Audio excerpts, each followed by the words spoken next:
Shalom saudaraku yang terkasih dalam Tuhan. Kiranya kita semua dalam keadaan baik dan tentunya kita tetap sehat. Mari saudaraku kita bersyukur kepada Tuhan. Kita kagum kepada Tuhan atas penyertaannya bagi hidup kita.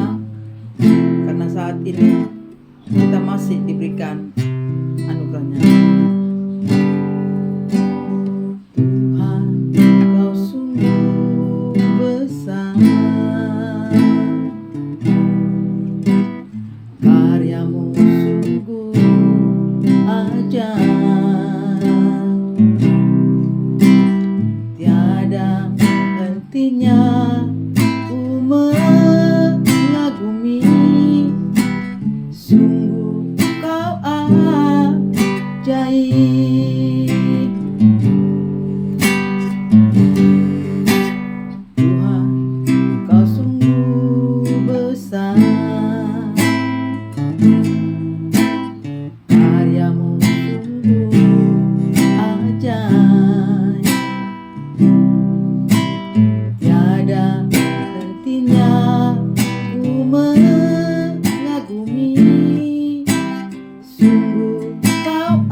Syukur kepadamu Tuhan, anugerahmu mempesonaku.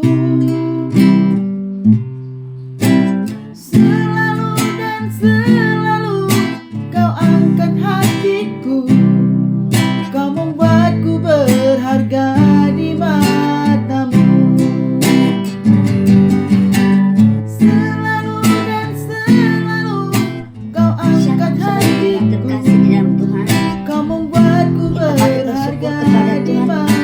Dan anugerahnya sehingga pada saat ini kita masih ada, kita diberikan kekuatan dan kesehatan yang sempurna.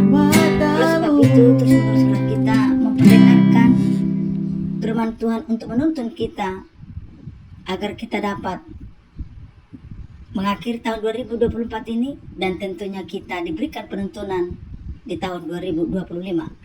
Kali ini pesan Tuhan bagi kita adalah doa sebagai ganti sungut-sungut. Keluaran 15 ayat 22 sampai dengan 27. Saudaraku yang terkasih di dalam Tuhan, di dunia ini ada saja orang yang suka bersungut-sungut karena ia tidak puas, marah, kecewa, tak punya uang, dan lain-lain. Sungut-sungut seringkali membuat orang-orang di sekitarnya menjadi penuh dengan kejenuhan.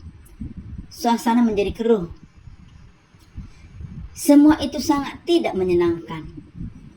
Keadaan seperti itu pula yang terjadi dalam perjalanan umat Israel di padang gurun, yaitu di Syur. Setelah 3 hari mereka berjalan, mereka tidak menemukan air. Bahkan di Mara yang ada airnya pun ternyata airnya pahit rasanya. Mereka kemudian bersungut-sungut kepada Musa.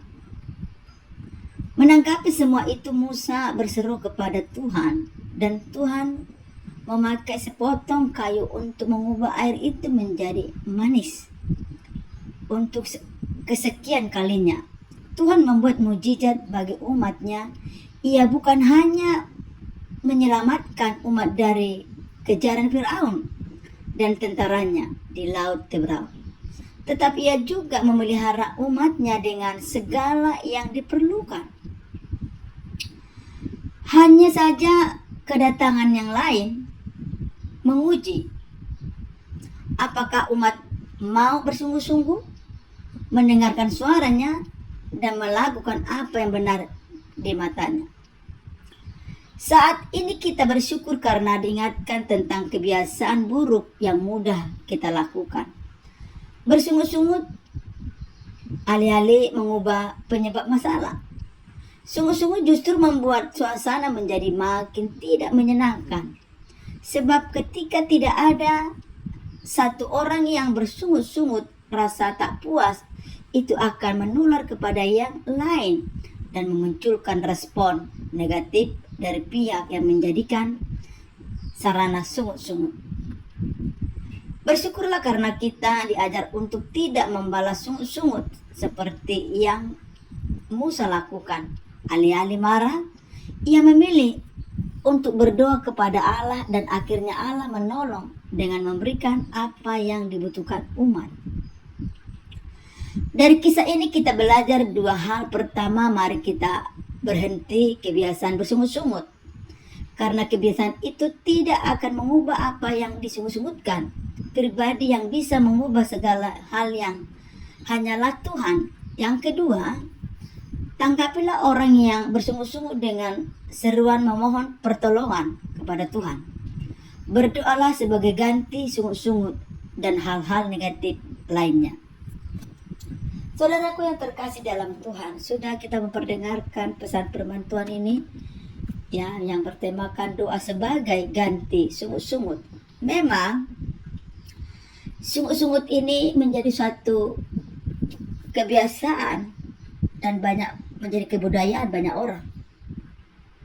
Karena ketidakpuasan tadi atau tidak sejalan dengan pola pemikiran yang sudah dirancangkan dan juga direncanakan.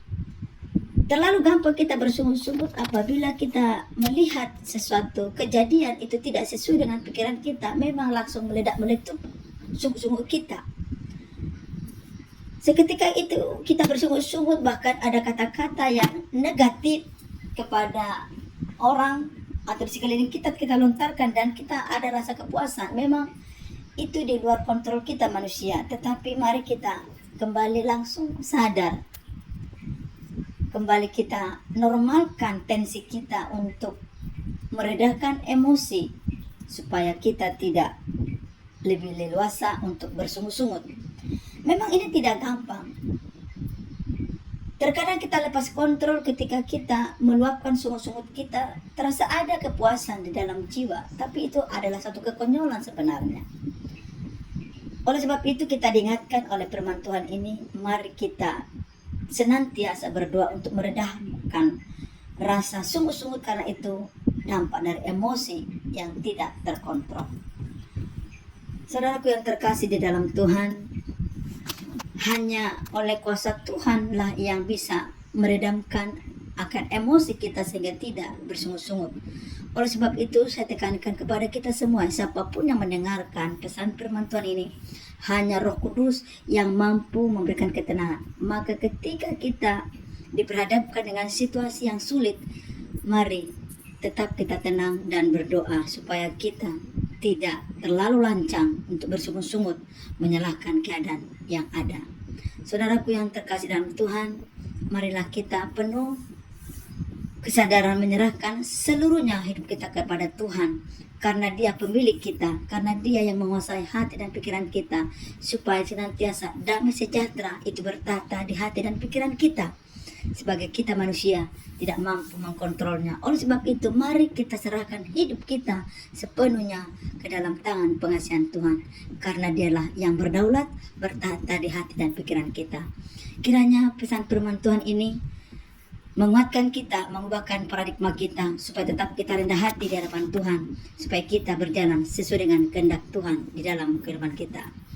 Saudara yang terkasih dalam Tuhan, demikian pemaparan yang singkat ini. Kiranya Roh Kudus yang memberikan kita kecakapan dan kemampuan, dan kita tetap sehat-sehat saja sampai mengakhiri tahun 2024 ini. Tuhan Yesus memberkati. Shalom.